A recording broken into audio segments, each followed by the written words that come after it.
할렐루야. 오전에 주님 안에 거하라고 말씀을 전해드렸습니다. 그러면서 우리의 신앙을 점검해 봤습니다. 나는 주님께 온전히 붙어 있어 풍성한 열매 맺는 가지인가? 여기에 작은 물음표가 있다면 다시 기도를 시작해야 한다고 말씀을 드렸습니다. 여러분 어떻게 말씀을 받으셨는지 모르겠습니다. 옆 사람하고 인사하겠습니다. 은혜 받지 못하면 시험 받고 갑니다. 오직 성령의 충만을 받읍시다. 오직 성령으로 됩니다. 할렐루야. 그래요. 은혜 받지 못하면 시험 받는 거예요. 벌써 시험 들은 분이 계실지 모르겠습니다만 없는 줄로 믿습니다. 할렐루야. 네. 따라하겠습니다. 주님 안에 거하는 삶을 살아갑시다. 5절 읽어보겠습니다. 나는 포도나무요 너희는 가지라. 그가 내 안에 내가 그 안에 거하면 사람이 열매를 많이 맺나니 나를 떠나서는 너희가 아무것도 할 수 없음이라. 아멘. 중요한 말씀이죠. 예수 그리스도를 떠나면 우리는 아무것도 할 수 없어요. 아무것도 할 수 없는 존재는 좀 이따 나오지만 다 거두어서 불구덩이에 던지는 거예요. 지옥 형벌에 빠지게 되는 겁니다. 이미 주님의 말씀을 듣고 순종함으로 열매를 맺을 수 있도록 깨끗해진 성도는 제대로 열매를 맺도록 늘 예수 그리스도 안에 거해야 합니다. 여러분, 예수 그리스도 안에 거하고 계십니까? 주님이 여러분 안에 좌정하고 계십니까?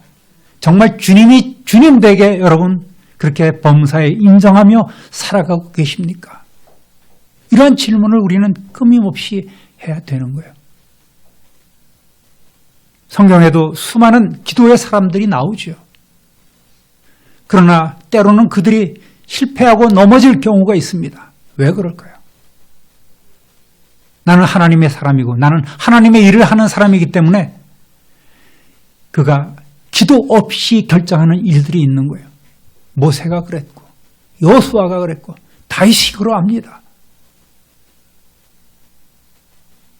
수많은 성경의 위인들이 기도하지 않다가 넘어지는 거예요. 하나님의 뜻대로 살아가지 못하는 그런 모습들을 우리는 성경을 통해서 많이 봅니다. 참으로 기도는 호흡과 같은 거예요. 호흡하지 않는다면 그는 죽은 심령 아니겠습니까? 사망이에요. 늘 말씀드리지만 몸은 죽고 영혼은 망해버리는 것이 사망입니다. 여러분, 예수 그리스도 안에 거하시는 삶 살아가시기를 다시 한번 우리 주님의 이름으로 축원합니다. 그러면 예수 그리스도 안에 있다는 의미는 무엇일까요? 이 말씀은 나뭇가지가 그 나무에 온전히 붙어 있는 것처럼 서로 주고받고 또 영적 사귐을 갖는 것을 이야기하는 거예요. 주님과 내가 온전히 연합하는 것입니다. 그러한 경지로 우리가 살아가야 돼요, 성도는. 즉 그리스도와 연합하여 예수님과 하나가 되라는 말입니다. 전에는 구하고 찾으라고 이렇게 권하지 않았습니까? 그러나 이제는 우리의 마음 문을 노크하고 계세요. 두드리고 계십니다. 문을 열어야 돼요. 그렇지만 들어오셔서 나와 더불어 먹고 우리는 주님과 더불어 먹게 되는 그런 삶을 살 수 있는 거예요. 그런 단계까지 나가지 못한다면 그저 옛날에 예수 믿고 그때 눈물 찔끔 흘리고 나는 구원받았구나. 또 우리는 구원받았음을 의심하지 말고 그대로 믿고 살아야 된다. 우리는 누가 뭐래도 하나님의 자녀라는 그런 세뇌 아닌 세뇌를 받고서 우리는 그래 이제는 하나님은 나를 늘 용서해 주시고 나를 이해해 주실 거야. 하나님을 멱살 잡고 내 마음대로 행하는 일들이 내 진정한 주인이 내가 돼서 주님은 그저 손님으로밖에 아니면 문전박대를 당하고 있는 그런 삶을 살아가고 있는 것이 어쩌면 우리의 모습일지도 모른다는 거예요. 여러분, 예수님과 내가 하나 되는 삶, 말은 쉽지요. 그러나 해보지 않고 우리는 또 어렵다고 얘기해서도 안 되는 거예요. 범사의 주님을 인정하십시오. 존전이란 말이 있지 않습니까? 하나님 앞에서요. 하나님 앞에서. 존귀하신 하나님 앞에 있는 코람데오가 존전이라는 의미 아니겠습니까? 그런 삶을 우리는 그렇게 날마다 살아가야 되는 거예요. 그런데 우리 뜻대로 돼요? 우리 의지대로 됩니까? 안 되는 거예요. 그래서 성령님이 필요하시고, 그래서 성령님께서 여러분을 도와주시고 있습니다. 24시간 도와주고 계시는 거예요. 하나님의 자녀는, 하나님의 백성은 예수 그리스도 안에 거해야 합니다. 내가 예수 그리스도 안에 거하고 있는지 아닌지 의심해 가면 예수님이 내 안에 거하고 계신가를 생각해 보면 되는 거예요. 간단합니다. 여러분 안에 그리스도께서 좌정하시고 여러분의 몸을 성전 삼고 계심을 믿으시기를 주님의 이름으로 축원합니다. 그렇지 않으면 하나님께서 가지치기를 해서 버리신다는 거예요. 인생의 가장 큰 비극은 평생 예수 믿고 평생 성도로 평생 직분자로 살았는데 결정적인 순간에 하나님께 버림을 받는 거예요. 기도 응답 한 번도 받지 못하는 불행한 삶을 살아가는 거예요. 하나님과의 단절, 이것이 우리 인생의 비극 아니겠습니까? 나는 그렇다 손쳐. 내 남편이, 내 가족이, 내 부모가, 내 자녀들이 하나님과 관계없는 삶을 살아간다면 우리는 대호각성해야 돼요. 피눈물을 흘리면서 기도해야 합니다. 성도 여러분, 하나님께서 왜 예수 그리스도를 우리를 위한 화목제물로 보내셔서 십자가에 죽게 하셨을까요? 그리고 왜 우리에게 구원을 선물로 주셨을까요? 그 이유가 뭐죠? 하나님께서는 우리를 너무나도 사랑하시기 때문에. 그 답을 모르는 사람 없어요. 요한복음 3장 16절 17절 한번 함께 읽어보겠습니다. 하나님이 세상을 이처럼 사랑하사 독생자를 주셨으니 이는 그를 믿는 자마다 멸망하지 않고 영생을 얻게 하려 하심이라. 하나님이 그 아들을 세상에 보내신 것은 세상을 심판하려 하심이 아니요 그로 말미암아 세상이 구원을 받게 하려 하심이라.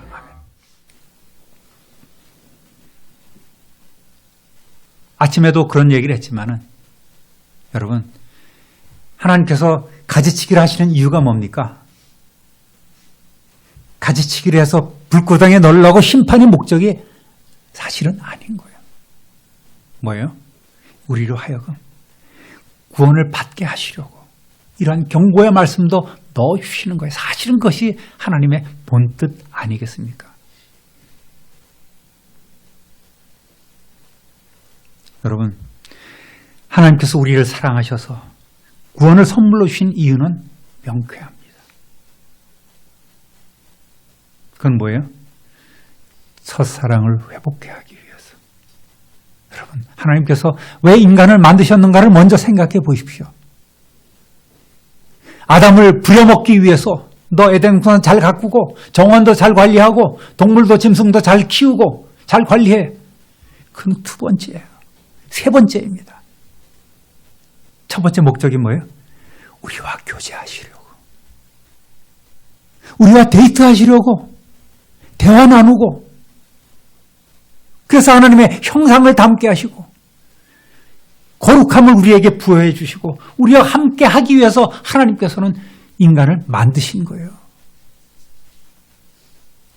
그렇다면 그 말씀을 우리에게 적용해 봐요. 하나님께서 저와 여러분을 부르신 이유가 뭐예요? 뭐예요? 여러분의 직분 주시고 사명 주시고 여러분 너희들 죄값 치러야 돼. 사명으로 죄값 치러야 돼. 이렇게 부르시는 것이 첫 번째 목적이 아니라는 거예요. 그는 이 다음에 부수적으로 따라오는 겁니다. 뭐예요? 여러분하고 교제하시려고. 여러분하고 만나고 여러분의 아빠 되시고 여러분과 늘 대화하고. 하나님 오늘 이래서 감사합니다. 이러한 일이 있었어요. 이건 하나님이 좀 도와주셔야 합니다. 그래? 이런 내밀하고 친밀한 관계를 갖기 위해서 하나님께서는 우리를 구원해 주신 거예요. 독생성자 예수 그리스도를 과감히 죽음으로 내모르신 거예요. 죽이신 거예요. 그것이 먼저 이유입니다. 나는 직분을 갖고 있으니까, 나는 이러이러한 일을 하고 있으니까 나는 구원을 받았어가 아니에요. 그건 한참 뒤의 일입니다. 지금 당장 필요하지 않아요. 지금 당장 필요한 것은 하나님과 화목이에요. 하나님과의 관계를 회복하는 거예요.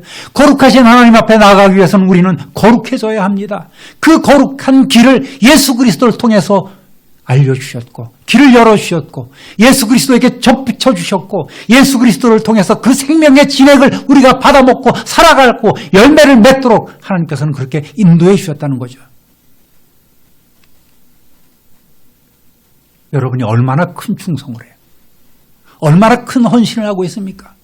얼마나 많은 물질을 들여서 하나님을 기쁘시게 해요?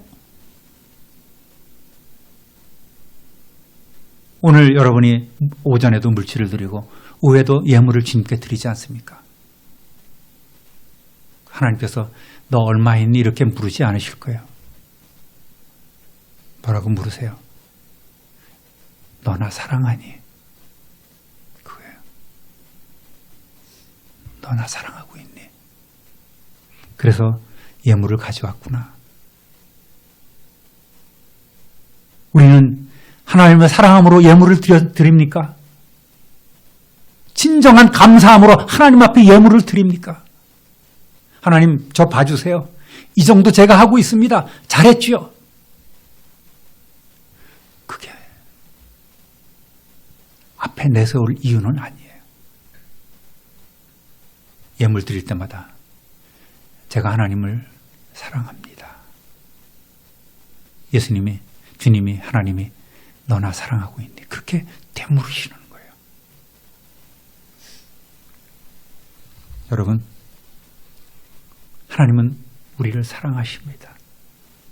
세상을 심판하려 하시는 거 같잖아요. 우리를 죽이고 그저 가지치기를 해서 완전히 죽여버리고, 그거는 구약적인 공의의 하나님, 사랑과 공의는 동전의 양면 같아서 다 이루시겠지만 하나님께서는 그 공의를 이루시기 위해서 독생성자 예수 그리스도까지 우리를 위하여 내주신 거 아니겠습니까? 그래서 하나님의 공의를 만족시키시는 거예요. 우리는 이때 하나님께서 나를 사역자로 삼으시고 당신의 도구로 청지기로 삼으시고자 나를 구원해 주셨다, 이렇게 말하기 쉽습니다. 그러나 하나님의 일꾼 삼으신 것은 아까도 말씀드렸듯이 한참 뒤의 일인 거예요. 태초에도 그랬듯이 우리와 교제하시려고, 거룩하신 하나님과의 관계를 회복하시려고 우리에게 거룩하게 되는 은혜를 베풀어 주신 것, 그것이 바로 우리가 주님 안에 거해야 될 이유가 되는 거예요. 하나님은 우리를 아빠, 아버지라고 말씀하십니다. 할렐루야. 그러면 하나님과의 관계가 정말 그렇게 이루어져야 되는 것 아니겠습니까? 제가 사경에 준비하면서 기도에 관한 책을, 동서고금의 여러 책을 다시 한번 뒤져봤어요. 책장에 꽂혔던 낡은 오래전에 신학생 때 읽었던 그런 책자까지도 다 꺼내서 다시 한번 촉촉촉 봅니다. 기도 응답 받는 비결, 무슨 비결, 능력을 행하는, 능력을 행하는 그런 기도, 하나님의 뜻을 이루는 기도, 별별 그런 기도를 다 봐요. 근데 우리는 그런 기도 알 필요가 없더라고요. 뭐예요? 한 가지. 주님 안에 거하면 되더라고요. 하나님과 관계가 이루어지면은 능력 있는 기도를 우리가 위해서 간구하고, 하나님 돌보십시오, 입장 바꿔놓고 생각해봐요 하면서 풀뿌리 잡고 나무 뿌리 잡고 기도할 필요가 없는 거예요. 하나님 안에 그저 붙어 있기만 하면, 그리고 주님이 내게 주신 공급해 주시는 그 여의 양식을 내가 간절히 사모하고 받아들이기만 하면 저절로 열매가 맺어지는 삶을 살아가게 되는 거예요. 기도의 열매가 맺어지고, 할렐루야, 성령의 열매가 맺어지는 거예요. 다 필요 없더라고요. 기도의 비결은 무슨 기도의 비결이에요? 우리가 주님 앞에, 주님 안에 거하면 되는 겁니다. 할렐루야. 내가 하나님의 자녀라는, 하나님과 내가 온전히 교제하고 그렇게 관계가 이루어지면 다 되는 거예요. 어린아이의 요구를 부모는 잘 알고 있지 않습니까? 울기만 하면 엄마가 쫓아가서 그의 아기의 필요를 다 들어주지 않습니까? 이것이 아빠 아버지예요. 그런 단계로 나가시기를 주님의 이름으로 축원합니다. 우리의 삶을 한번 봐요. 여러분, 우리 인간의 부모 자식 간에도 도무지 소통되지 않는 경우가 있죠. 어릴 때는 부모가 돼서 다 자녀가 뭐 필요한지 알고 쫓아가서 기저귀도 갈아주고 젖도 물려주고 우유도 먹여주고 잠재워주고 토닥여주고 깽깽거리면 나 여기 있어 하고 안심시켜주고 등 쓸어주고 다 이런 과정을 겪습니다.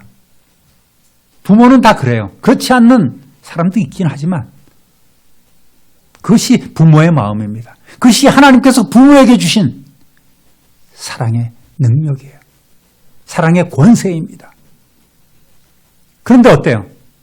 애가 좀 커. 그럼 사춘기가 와. 뭐 미운 7살부터 시작해서 그런 과정을 겪어가잖아요. 그러면은 자식들하고 도무지 소통이 되지 않는 경우가 있는 거예요. 그저 혈연이라는 끈으로만 연결되어 있지 남남처럼 살아가는 가정도 있는 것이 현실 아니겠습니까? 여러분의 자녀는 어떻습니까? 여러분하고 잘 소통합니까? 무릎에 앉아서 제자제자 오늘 이러한 일이 있었음을 다 얘기했던 아이가 어느 틈에 부모하고 관계를 단절하고 학교 갔다 오면 문 쾅 닫아버리고 자기만의 세계에 빠져있는 일들도 있는 것이 현실 아니에요. 커가는 자식들과 온전한 관계 형성을 갖지 못하고 사춘기를 지나서 장성에 갈수록 멀어지는 부모가 많은 거예요. 특히 아버지들이 더한 것 아니겠습니까? 어머니들은 정서적으로 살갑게 아이들과 소통하고 돌보는 반면 아버지들은 어때요? 자신은 그렇지 못하면서 권위를 내세워 규율이나 규칙을 가르쳐드려요. 자신도 그렇게 살지 못하면서 이렇게 해. 100점 맞아야지. 자녀들을 윽박지릅니다. 자기는 100점 한 번 못 맞았으면서 좋은 대학 가야지 공부해서 자기는 그렇지 못했으면서 그것이 어긋나게 하는 거예요. 자녀들과의 관계를 어긋나게 하는 거예요.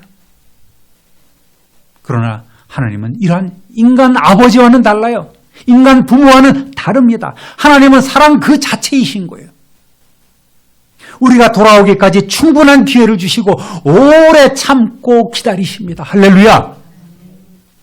그래서 오늘까지 참아주셨잖아요.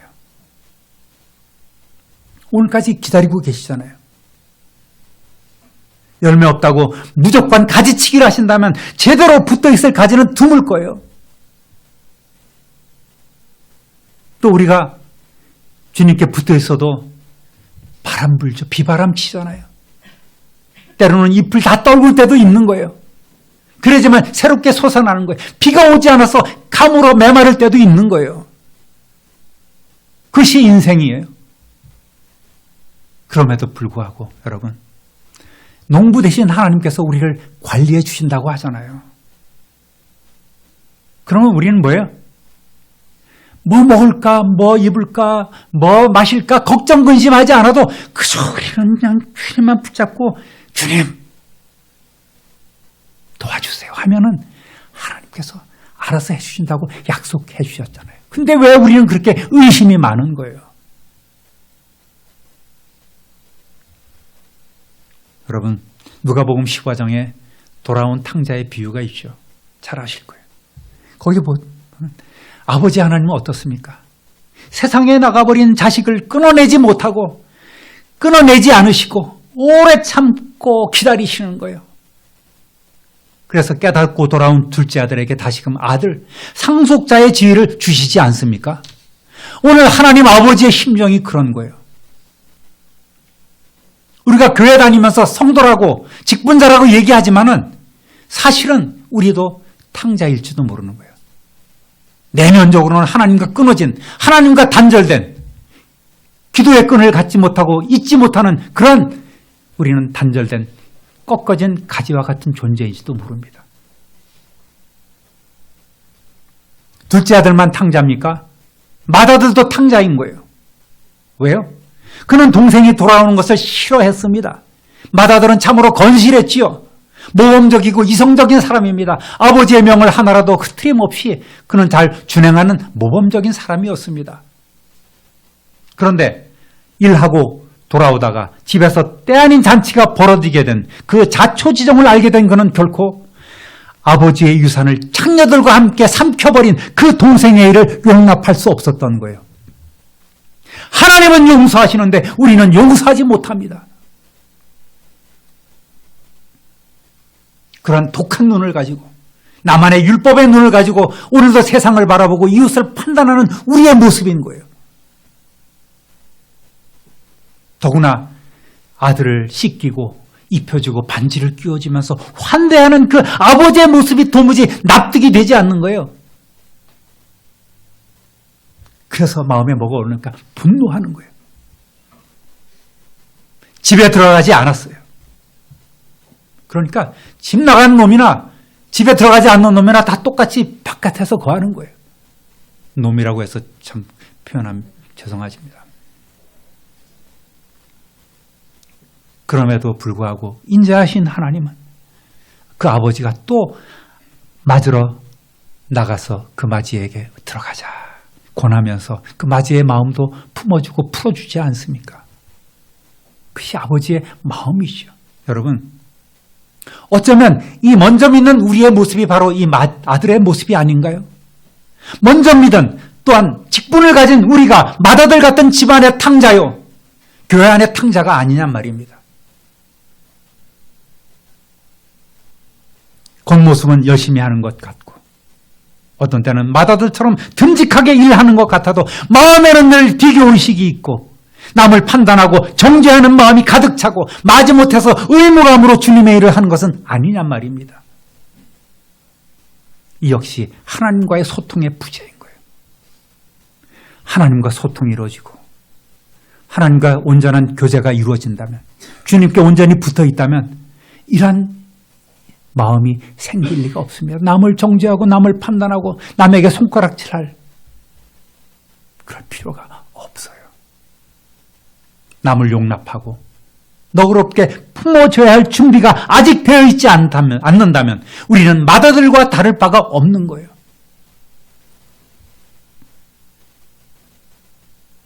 아버지 어떻게 이럴 수 있어요?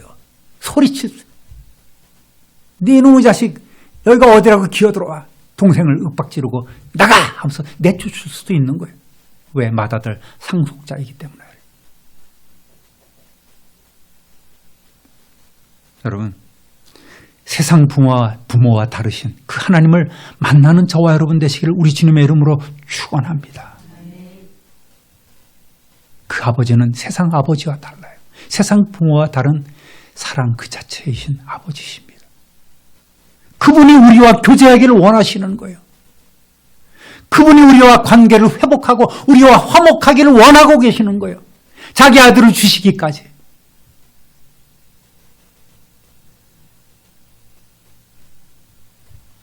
육 절 함께 읽어보겠습니다. 사람이 내 안에 거하지 아니하면 가지처럼 밖에 버려져 마르나니 사람들이 그것을 모아다가 불에 던져 사르느니라. 아멘. 다시 시작해야 돼요. 간절함이 사라진 인생은 간절한 기도를 드릴 수 없지요. 간구를 못하는 거예요. 믿지 않는 가족, 남편과 자식 문제도 언젠가는 되겠지, 언젠가는 돌아오겠지. 방치해서는 안 됩니다. 성도 여러분, 기도라는 것이 세계 선교나 인류 구원, 민족 통일과 각 계층 간의 화해와 갈등 해소 같은 거창하고 대단한 것을 구해야 하는 게 아니에요. 먼저 하나님과 소통이 시작해야 되는 거예요. 어렵습니까? 아버지, 저 기도할 줄 몰라요. 도와주세요. 기도하게 도와주세요. 기도를 가르쳐 주세요. 그렇게 조용히 하나님 앞에 말씀해 보세요. 왜 하나님께서 들어주지 않겠어요? 악한 자라도 자식에게 좋은 것을 줄 줄 알거든. 하물며 하늘에 계신 우리 아버지야말로 자식이 필요한 것을 그 성령을 주시지 않겠습니까? 출출문장, 청산유수로 기도할 필요 없어요. 거칠지만 여러분의 마음을 하나님 앞에 심정을 토하는 그러한 기도를 한번 드려보십시오. 그러한 시간을 가져보십시오.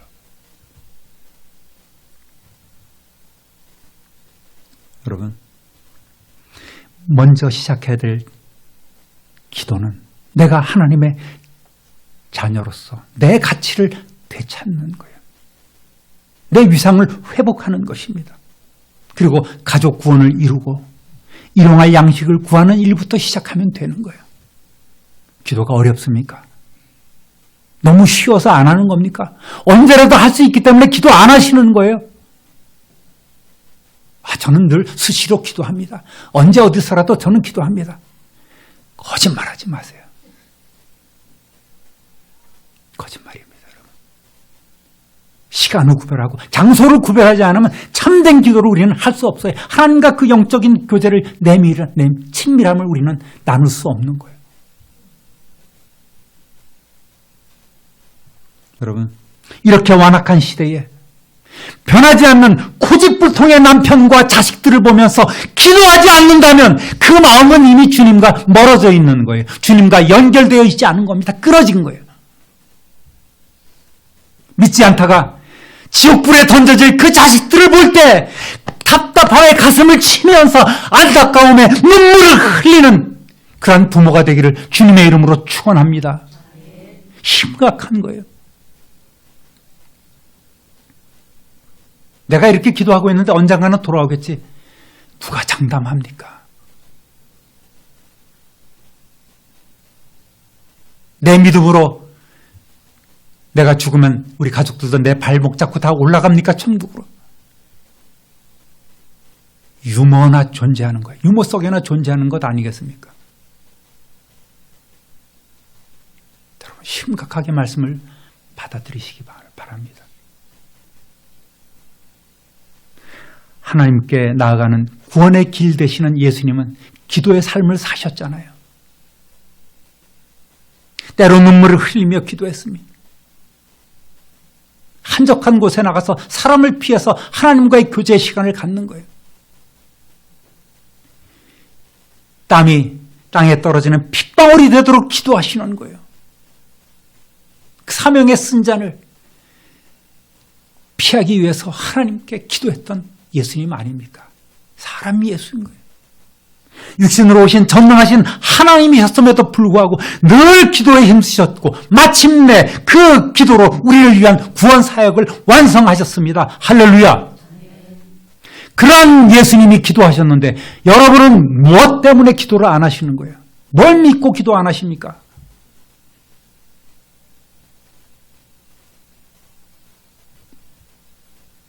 보통 기적이 아닙니다. 그러면서 우리가 직분을 행하고 있다는 게 물론 여러분 다 일반화시키는 말씀은 아닙니다. 몇몇 분 해당되는 분을 위해서 제가 이런 얘기를 전하는 거죠.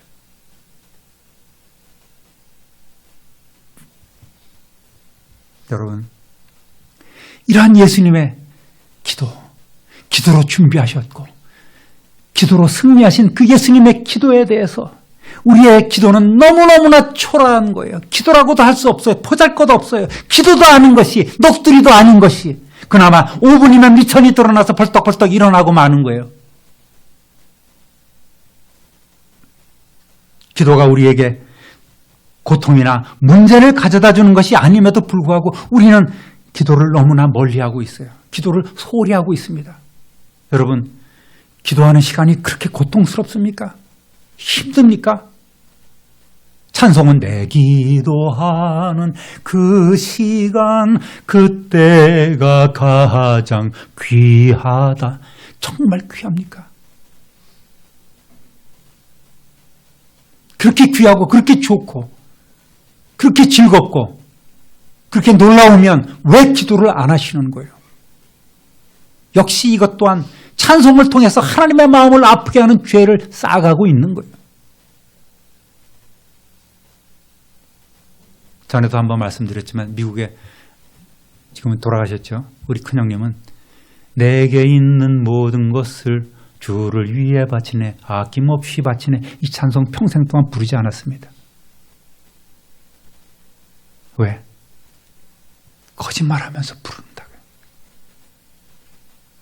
그러면서 다른 찬송은 잘 부르셨는지 모르겠습니다만 어쨌든 그 찬송은 당신은 평생 동안 안 불렀다는 거예요. 뭐 아낌없이 바쳤는지, 주를 위해 드리는 건지. 여러분, 기도가 우리에게 고통을 가져다 준다면 기도하지 말아야 되겠죠. 그러나 그 기도가 우리에게 생명줄이 되고 그 기도가 응답되고 그 기도에 살 길이 있다면 우리는 당연히 기도해야 되는 것 아니겠습니까? 여러분, 다시금 기도의 끈을 잡으시기를 우리 주님의 이름으로 축복합니다. 주님 안에 거함은 거룩하신 하나님이 당신에게 나아오도록 길 열어주신 내 삶에 항상 임마누엘 되시는 예수 그리스도 임재를 체험하는 거예요. 그가 내 안에, 내가 그 안에. 주님을 범사에 주님 되게 인정하라는 말이 바로 이 말 아니겠습니까?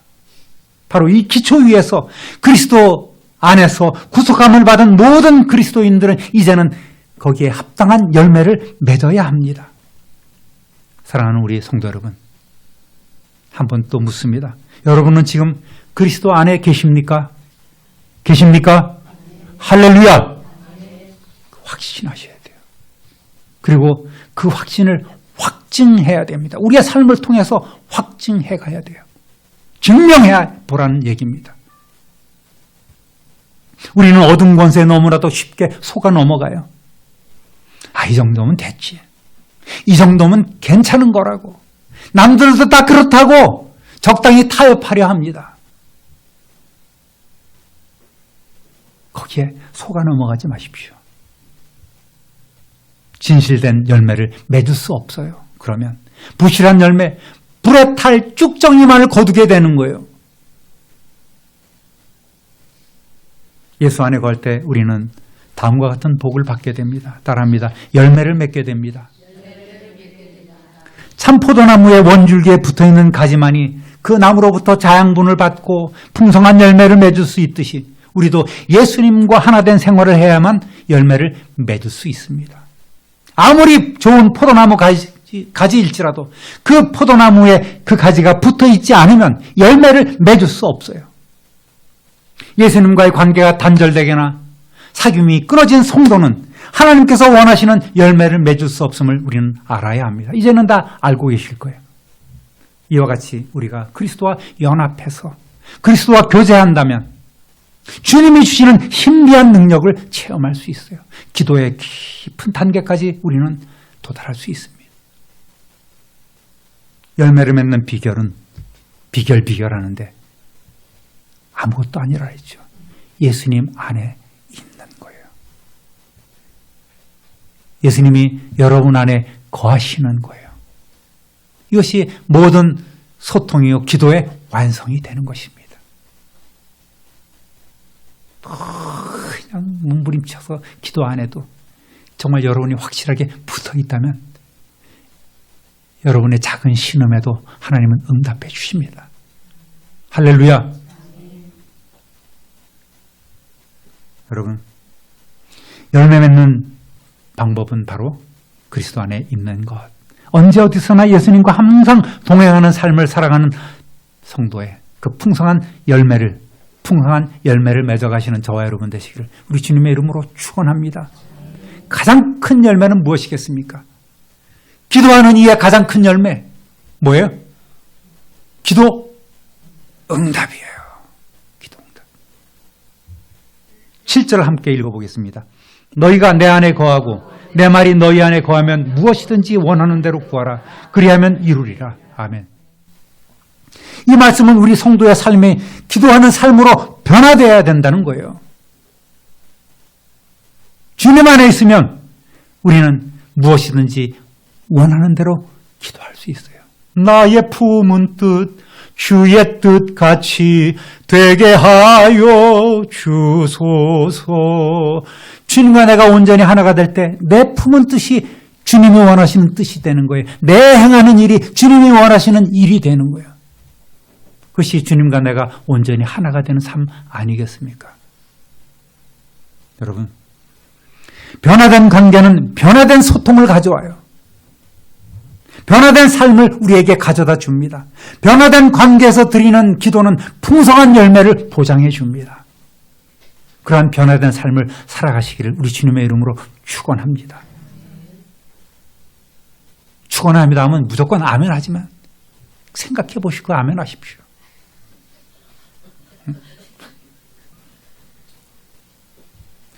변화라는 건 말이죠. 내가 아쉽고 필요할 때만 기도해서 달라고 하는 삶이 아니에요. 변화된 삶은 이제부터는 항상 기도하는 삶이에요. 쉬지 않고 기도하는 삶을 살아가는 것이 진짜 변화된 거예요. 그런 삶을 살아가시겠습니까, 여러분? 네. 기도하는 사람은 많을지 모르지만 그 삶 가운데 하나님과 긴밀한 교제와 소통을 통해서 풍성한 열매를 살아가는 성도는 그리 많지 않다고 보는 거예요. 여러분, 기도는 하나님과의 거래가 아니에요. 자꾸 기도를 하나님과 거래로 생각하는 사람들이 있어요. 탕자처럼 하나님 제가 받을 몫을 주세요. 제 마음대로 한번 멋지게 살아보고 하나님의 뜻에 제가 부합하는 그런 놀라운 성공을 제가 거두겠습니다. 이게 기도가 아니라는 말이에요. 그렇게 하나님께 내게 복을 달라고 요구하는 것이 기도가 아니에요. 기도의 목적은 기도의 응답이 아니라 하나님과의 교제요, 하나님과의 사귐이 우선이란 말이에요. 그래야지만 기도하면 기도 응답은 저절로 따라오는 거예요. 그러니까 기도를 어떻게 해야 돼요? 하나님, 저의 하나님 되심을 믿습니다. 제 이름 아시죠? 제 이름 아시죠? 진짜 아빠, 아버지라고 부를 수 있어야 돼요. 그러면 저절로 오게 됩니다. 내 말이 너희 안에 거하면 무엇이든지 원하는 대로 구하라. 그리하면 이루리라. 이거예요. 이루는 것이 목적이 아니라 안에 거하는 것이 우선되도록 그렇게 하나님 앞에 기도하라는 말입니다. 하나님 안에 제대로 거하게 해주세요. 실족하지 않게 해주세요. 하나님 떠나지 않게 하시고 하나님께 버림받지 않게 해주세요. 이런 기도가, 회복의 기도가, 온전한 기도가 우리에게 먼저 있어야 되는 거예요. 주님 안에 거하면 어떻게 기도해야 할지를 깨닫게 됩니다.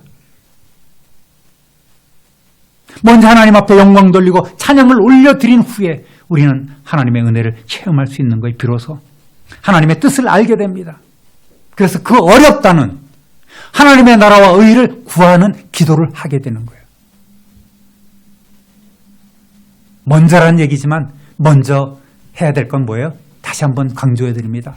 먼저 그의 나라와 그 의를 구하는 것이 아니라 먼저 하나님과 관계가 이루어지고 주님께 온전히 붙어 있는 거예요. 그런 상황에서 기도가 시작되는 것이고 그런 상황에서 기도 응답의 역사가 이루어지는 것 아니겠습니까? 그런 상황 가운데 우리의 기도의 갈 길을 알 수 있는 거예요. 기도의 줄이 잡히는 겁니다. 여러분, 우리가 하나님을 위해 일할 때 하나님은 우리를 위해 일하시잖아요. 우리가 하나님 앞에 아뢰고 하나님 앞에 맡길 때 하나님께서 돌보아 주시는 거예요. 그러니까 뭐가 먼저다? 하나님과 먼저 하나 되는 것. 예수님 안에 온전히 붙어 있는 것. 그것이 우리에게 먼저 필요한 것이다. 그래야지만 변화된 삶을 살아갈 수 있어요. 먼저 그의 나라와 의를 구하여는 성도가 되게 해주시옵소서. 암만 그렇게 출출문장으로 기도해도 그런 기도 드리는 사람 못 봤어요, 저는. 하나님과 먼저 이 관계가 잘 돼야지만 이런 기도도 이루어지는 거예요. 저절로 이루어지는 거예요. 이런 원리를 아시는 저와 여러분 되시기를 우리 주님의 이름으로 축원합니다. 누구를 막론하고 제각기 소원이 있지 않겠습니까? 그 소원이 성취되기를 바라고 있어요. 그런데 그 소원이 잘 이루어집니까? 잘 이루어집니까, 여러분? 예수 밖에 있으면 말씀에 근거한 기도가 아니면 아무리 구하려 해도 안 되는 거예요. 사람의 욕심에 불과한 거예요. 여러분, 오늘날 우리 성도들이 그리스도 안에서 기도하면 들어주시는 이 놀라운 기도의 특권을 가지고 있음에도 불구하고 하나님의 능력과 하나님의 도우심을 체험하지 못하는 이들이 참으로 많이 있는 것이 현실 아니겠습니까? 기도하지 않고 어떻게 응답받을 수 있어요? 발은 내 아버지가 아니신데 나는 하나님의 권세 있는 자녀가 아닌데 어떻게 기도 응답이 돼요? 그래도 옛날에 하나님 믿었으니까 하나님 내 아버지는 분명 하시겠지. 그러니까 내 기도 들어주시겠지 하고 기도하고 벌떡벌떡 일어선다면 그것도 헛된 일이 되는 거예요. 여러분, 그 기도의 길을 다시 한번 닦아야 되는 거예요. 하나님께 기도 응답을 받는 유일한 통로는 기도. 제대로 된 기도. 내가 서 있는 위치, 관계, 이것이 필요합니다. 기도를 통하여 무엇이든지 원하는 대로 풍성히 받으시는 기도 용사 되시기를 우리 주님의 이름으로 축원합니다. 그럼에도 불구하고 다시 한번 우리의 삶을 돌아봅시다. 성도들은 기도를 거의 하지 않고 살아갑니다. 기적의 역사죠. 정말 기도하지 않고 저렇게 기도하지 않는데 저렇게 목사고 장로고 집사고 안수집사고 권사의 삶을 살아가고 있는가. 정말 기적이로구나. 옆에 분하고 인사하겠습니다. 당신은 기적의 사람입니다. 기적의 사람이에요. 정말 저 인정합니다, 여러분. 그렇게 기도 안 하는데 그렇게 놀라운 삶을 살아가고 있으니 기적 아니겠습니까? 하나님은 그렇게 사랑하고 계시는 거예요. 기도해도 잠시 형식에 그치고 그러다 보니까 기도 응답이나 능력은 생각해 보지 않아요. 초라한 몇 마디 기도가 응답되면 그저 운이 좋았다거나 그저 재수가 좋았다거나 아니면은 입에 발린 말대로 하나님의 은혜죠 뭐. 속으로는 내가 잘나서 이루어진 건데. 아유 우리 아들이 이번에 어디 회사 취직하는데 기도해 주세요. 합격하고 나면 뭐라 그래요? 우리 아들이 얼마나 열심히 했는지 몰라요. 얼마나 공부도 열심히 하고 얼마나 참 똑똑하고 성품도 좋잖아요. 하나님의 영광을 다 가로채는 것. 그것이 우리 현실 아니겠습니까? 간절한 마음으로 기도한 사람은 진실로 하나님이 들어주셨다고 고백하는 거예요. 진짜 감사가 있는 거예요. 성도 여러분, 이러한 원리를 깨닫지 못하면 제대로 된 기도를 시작할 수도 없고 풍성한 삶을 누릴 수도 없고 그저 공허한 시간 낭비만 할 뿐인 거예요. 따라합니다. 하나님께서 영광을 받으십니다. 우리의 기도를 들어주시고 우리의 필요를 아시는 하나님께서 주님 안에 거할 때에 하나님께서 기도 응답 주시고 열매를 맺게 하시고 또 하나님께서 최종적으로 영광을 받으시는 거예요. 8절 읽어보겠습니다. 너희가 열매를 많이 맺으면 내 아버지께서 영광을 받으실 것이요 너희는 내 제자가 되리라. 8절 안 나옵니까? 없어요? 예, 없답니다. 다시 제가 읽어드릴게요. 너희가 열매를 많이 맺으면 내 아버지께서 영광을 받으실 것이요 너희는 내 제자가 되리라. 아멘. 우리가 참 포도나무이신 예수 그리스도에게 붙어 있다면 당연히 우리는 열매를 맺어야 되겠죠. 그러면 열매 맺는 삶이란 무엇일까요? 그 가지가 나무에 붙어 있으면 열매는 자연적으로 열리는 것 아니겠습니까? 특히 크고 탐스러운 포도송이는 주인의 마음을 기쁘게 합니다. 농부의 마음을 자랑스럽게 하는 거예요. 우리가 자식 자랑하듯이 하나님도 자식된 우리를 자랑하고 싶으신 거예요. 욥에 대해서 얼마나 하나님께서 긍지를 갖고 계셨습니까? 자랑을 하고 계셨습니까? 풍성한 열매를 맺는 것이 성도의 의무입니다.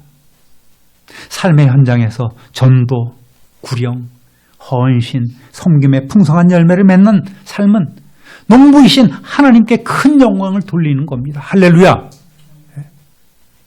오늘도 그러한 삶을 우리가 사셨잖아요. 살고 계시잖아요.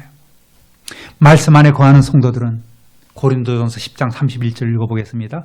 먹든지 마시든지 무엇을 하든지 다 하나님의 영광을 위하여 하라는 이 명령을 이룰 수 있는 거예요.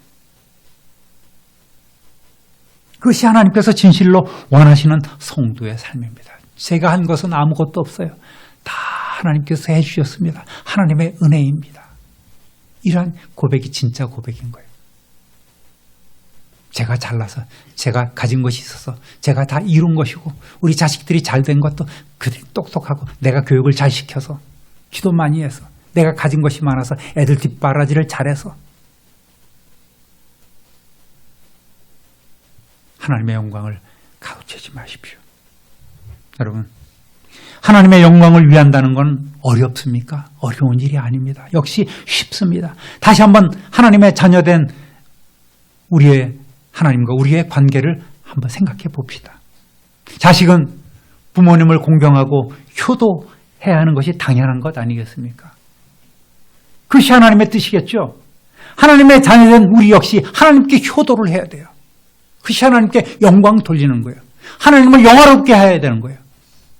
여러분, 어떠한 삶으로 하나님께 효도하고 계십니까?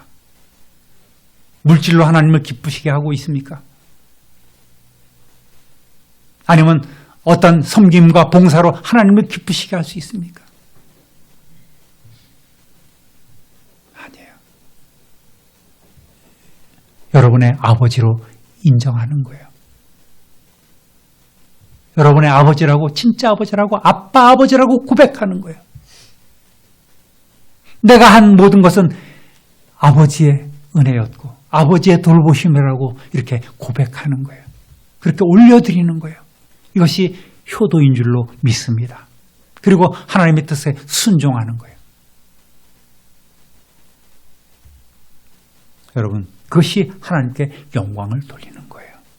우리 신앙생활의 연조가 중요한 것이 아닙니다. 내 삶 가운데 거하시는 주님, 주님의 임재하심을 체험하는 것이 이제부터는 중요해요. 오늘날 주님의 능력을 경험할 수 있는 방법은 하나님의 말씀 안에 거하는 것과 기도 외에는 없어요. 거기에 모든 답이 있는 거예요. 왜 기도가 필요한지 여러분 이제 좀 아시겠습니까? 여러분, 하나님의 말씀을 순종하고 또 기도하는 일에 힘써 보십시오. 기도는 우리의 구원서부터 시작해서 주님께 우리의 영혼을 부탁하는 그 시간까지 우리의 기도는 끊임없이 이루어지는 거예요. 기도 없이는 아무것도 주님과의 일이 되는 건 아무것도 없습니다. 기도가 중요한 거예요. 시작할 때 기도가 호흡이라고 말씀하셨죠. 성도들의 호흡은 우리 신앙생활에 아주 가장 중요한 공기와 같은 거예요. 호흡과 같은 거예요. 기도하십시오. 여러분, 그러면 말씀을 가까이 하게 되고 기도하면 주님의 날이 기다려지고 주일이 기다려지는 거예요. 세상 헛된 일을 이제는 좀 멀리하게 되는 거예요. 뭐가 좋다. 그게 즐겁대. 그가 재미있대. 이거 안 쫓아다니게 되는 거예요. 하나님을 예배하는 그 주일이 기다려지는 거예요. 여러분, 주님께 온전히 붙어 있어 말씀을 받고 기도할 때 그 삶 자체가 기쁘고 자신감이 생기고 일이 실제로 잘 되어가고 풍성한 열매를 맺는 것을 경험할 수 있어요. 제가 거짓말하지 않습니다. 하나님께서 그렇게 말씀하셨고 예수님께서 그렇게 약속하셨고 성령께서 지금 여러분에게 그렇게 권하고 감동하고 계십니다. 만사가 불통하세요? 되는 일이 없습니까? 만사가 열시 않습니까? 매사에 근심 걱정이 그치지 않나요? 그럼에도 기도는 안 나오죠. 기도가 가장 필요한 사람이 가장 기도를 하지 않는, 기도를 포기해버리는 그런 모순 가운데 살아가지 마시기 바랍니다. 작은 걸음부터, 작은 기도부터 시작하세요. 아까도 말씀드렸듯이 어떻게 시작해요? 하나님 아버지, 기도할 줄 몰라요. 기도가 안 돼요. 기도가 잡히지 않아요. 성령님 도와주세요. 도와주세요. 어떻게 기도할지도 모르겠어요. 너무 답답합니다. 힘듭니다. 괴롭습니다. 그렇게 하나님께 여쭈세요. 하나님이 가만히 네 할 벌대로 해봐. 그러시겠습니까? 아니에요. 로마서 8장 25절부터 27절까지 마지막으로 한번 읽어보겠습니다. 만일 우리가 보지 못하는 것을 바라면 참음으로 기다릴지니라. 이와 같이 성령도 우리의 연약함을 도우시나니 우리는 마땅히 기도할 바를 알지 못하나 오직 성령이 말할 수 없는 탄식으로 우리를 위하여 친히 간구하시느니라. 마음을 살피시는 이가 성령의 생각을 아시나니 이는 성령이 하나님의 뜻대로 성도를 위하여 간구하시느니라. 아멘. 할렐루야. 우리는 한마디조차 기도할 수 없어요. 그럴 때 성령께서 도와주시는 거예요.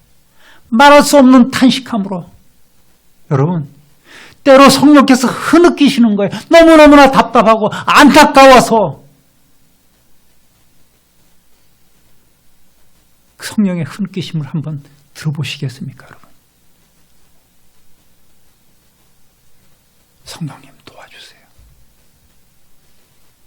성령님 도와주세요. 이렇게 기도하면 성령이 하나님의 뜻대로 우리를 위하여 기도하고 계세요. 또 주님도 하나님 보좌 우편에서 뭐하고 계시겠어요? 우리를 위하여 간구하신다고 했잖아요. 주님 예수 그리스도께서 우리를 위하여 기도하시고 성령께서 우리의 기도를 도와주시는 거예요. 나 기도할 줄 몰라요. 도망갈 필요 없어요. 피할 필요가 없습니다. 성령님께 맡기면 성령께서 그 기도줄을 잡게 하시고 기도하게 하시고 기도를 들어주시고 그 기도대로 이루어주시는 거예요. 할렐루야. 오늘 이 시간 이후로 하나님, 예수님과의 관계를 회복하시기를 우리 주님의 이름으로 부탁드립니다. 회복의 첫걸음은 기도예요. 기도로 하나님과 소통하지 않으면, 그 기도의 길을 넓혀놓지 않으면 우리는 죽은 목숨이에요. 기도의 생명력을 갖지 못해요. 예수 그리스도 안에 온전히 거하면서 하나님과 좀 더 깊은 그런 교제 시간을 갖기를 우리 구주 예수 그리스도 이름으로 축원합니다. 축원합니다. 축원합니다. 기도하겠습니다. 하나님 아버지,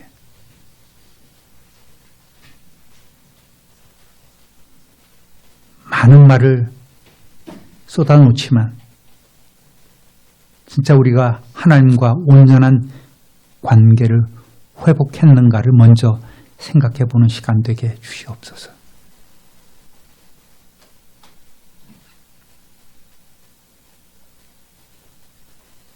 하나님의 뜻대로 우리가 기도를 하고 있는지, 그런 기도를 하지 못한다면 하나님의 뜻대로 기도할 수 있도록 도우시는 성령님께 맡겨드리는 삶을 살고 있는지, 그러한 기도의 삶을 우리가 살고 있는지 다시 한번 돌아보게 하여 주옵소서.